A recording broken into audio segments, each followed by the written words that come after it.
₹1,00,00,000 మత్తు పదార్థాలను బ్రెజిల్ నుండి విశాఖపట్నానికి రప్పించి యువకుల జీవితాలను నాశనం చేయడానికి సంకల్పించినటువంటి సంధ్య ఎక్వా ఎక్స్పోర్ట్స్ యజమానులను ఉరితీయాలి.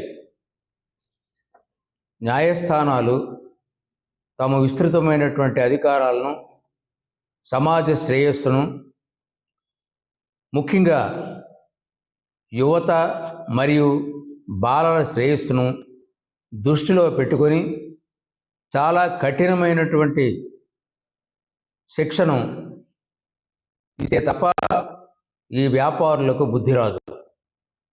వెళ్ళడం, నేరం చేయడం, వీరు ఏదో ఒక రాజకీయ నాయకులను, పోలీసు వారినో పట్టుకొని తిరిగి బయటకు రావడం, మళ్ళీ వ్యాపారాలు చేయడం, ఇదే పనిగా పెట్టుకోవడం జరిగింది. దురదృష్టం ఏంటంటే చాలా దూర ప్రాంతాల్లో ఉన్నటువంటి జిల్లాల నుంచి మామూలుగా వ్యాపారం చేసుకోవడానికి విశాఖపట్నానికి రావడం పరిపాటి అయిపోయింది. రానివ్వండి, అభ్యంతరం లేదు. కానీ ఇక్కడ ఒక పేరు చెప్పి మరొక వ్యాపారం చేస్తున్నారు. ఎక్కువ వ్యాపారం చేయడానికి అని చెప్పి ఇక్కడ రావడం, వాళ్ళు చేసేటువంటి వ్యాపారం మత్తు పదార్థాల వ్యాపారం. ఈనాడు భయంకరమైనటువంటి మత్తు పదార్థాలని సుమారుగా ₹1,00,00,000 విలువ చేసేటువంటి 25,000 కేజీల మత్తు పదార్థాలని బ్రెజిల్ నుంచి ఒక కంటైనర్లో తెప్పించారు. ఇంటర్పోల్ వారి తాలూకు సహకారంతో సిబిఐ వారు, అదేవిధంగా సెంట్రల్ ఎక్సైజ్ వారు కలిసి ఈ కంటైనర్ను పట్టుకొని సీజ్ చేశారు.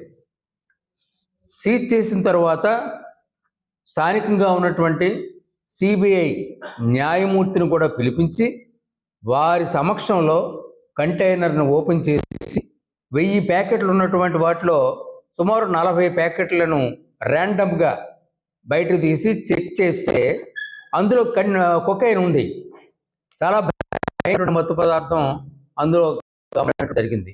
సిబిఐ వారు ఇమ్మీడియట్ యాక్షన్ తీసుకొని ఈ కంటైనర్ని సీజ్ చేసినందుకు ఆ అధికారులని నేను అభినందిస్తున్నాను.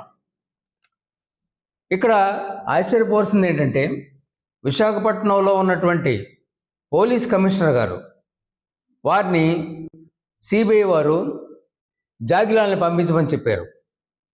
నేర పరిశోధనకి ఉపయోగపడేటువంటి కుక్కల్ని పంపించమని వారు చెప్తే ఆ కుక్కలతో పాటుగా ఆయన కూడా రావడం అనేటువంటిది విచిత్రమైనటువంటి పరిస్థితి. ఆయన ఎందుకు రావాలి? ఆయన సహాయాన్ని వారు కోరలేదే. సిబిఐ వారి విచారణలో స్థానిక పోలీసులతో ప్రమేయం ఏంటి అసలు? ఎందుకు, ఏ కారణం చేత వచ్చాడు ఆయన? మామూలుగా చెబితేనే రారు, ఉరి తీసేసినా రారు, చంపేసినా రారు, కూనీలు అయిపోయిన ఎవరైనా అయినా రారు.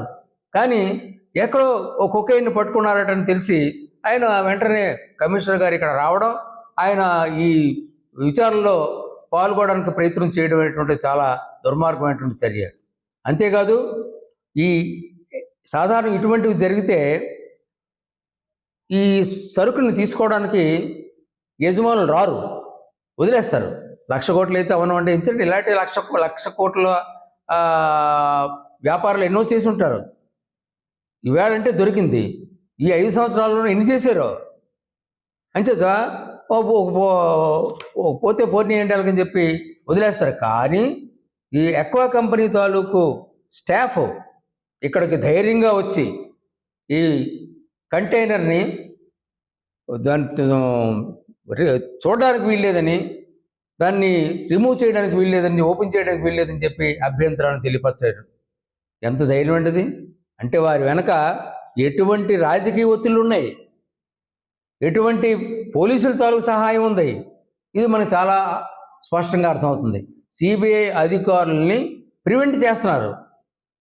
మామూలుగా అధికారులను ప్రివెంట్ చేయడమే ఒక నేరం.